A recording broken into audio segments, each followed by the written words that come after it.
Quetta voice کے plate form سے میں منامد خیل آپ سے مخاطب ہوں۔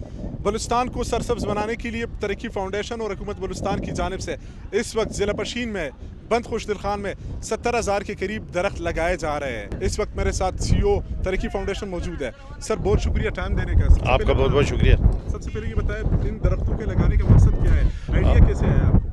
آئیڈیا دیکھیں بیسیکلی یہ کہ جہاں پہ کرائسس ہوتا ہے وہاں پہ اس قسم کے آئیڈیاز بھی لیتے ہیں۔ ویسے بھی بلوچستان میں ہم 27-28 سالوں سے یہی کام کر رہے ہیں۔ واٹر اسکارس ہمارا صوبہ ہے اور اس میں واٹر مینجمنٹ کے مختلف پروجیکٹس ہم بلوچستان کے تقریباً 13-14 اضلاع میں پچھلے 27 سالوں سے کام کر رہے ہیں اپنے مختلف ڈیولپمنٹ پارٹنر کے حوالے سے۔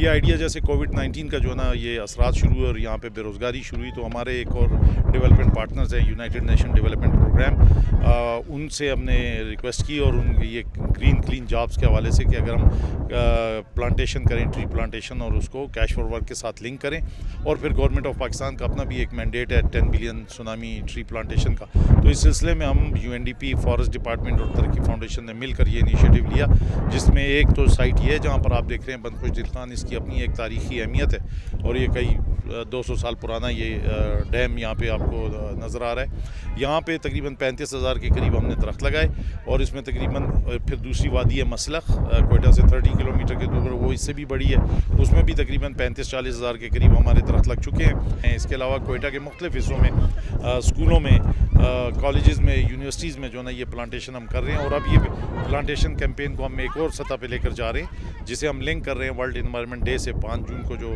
گورنمنٹ آف پاکستان ہوسٹ کرنے جا رہی ہے internationally New York headquarter میں UN کے ہیڈ کوارٹر میں۔ ہم پاکستان میں اس کیمپین کو اس ڈے کے ساتھ لنک کریں گے اور اس میں مختلف ایکٹیویٹیز کریں گے اور جس میں ہمیں آپ کا بھی تعاون جو ہے وہ درکار ہوگا میڈیا کے، تاکہ زیادہ سے زیادہ لوگوں تک یہ اویئرنیس پہنچے، پیغام پہنچے اور ہم اپنے صوبے میں جو اپنی کنٹریبیوشن ہے وہ کر سکیں۔ بہت شکریہ سر۔ جس طرح انہوں نے بتایا کہ 35,000 کے قریب یہاں پر درخت لگائے گئے۔ عالمی سطح پر شائع ہونے والے رپورٹ کے مطابق پاکستان کا شمار ان 5 خطرناک ممالک میں ہوتا ہے جو اس وقت ماحولیاتی آلودگی کے ساتھ جنگ لڑ رہے ہیں۔ امید ہے اگر ان کی بہترین رکھوالی کی جاتی ہے تو پاکستان بہتر طریقے سے اپنے آپ کو ان خطرناک اعداد و شمار سے نکال سکے گا۔